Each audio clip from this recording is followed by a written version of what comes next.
একঘেয়ে চিকেন ভালো না লাগলে একবার স্বাদ বদলে এইভাবে বানিয়ে দেখুন।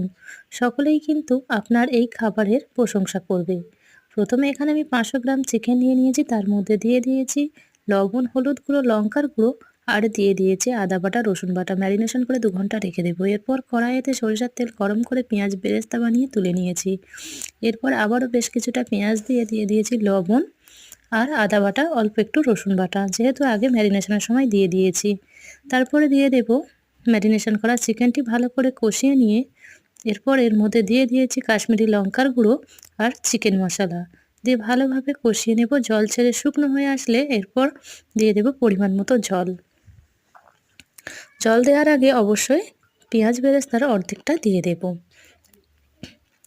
ফুটে একেবারে গ্রেভি শুকনো হয়ে আসলে এবার উপর থেকে আবারও কিছুটা পেঁয়াজ বেরেস্তা, ধনেপাতা কুচি আর গরম মশলা ছিটিয়ে নামিয়ে নিলেই তৈরি।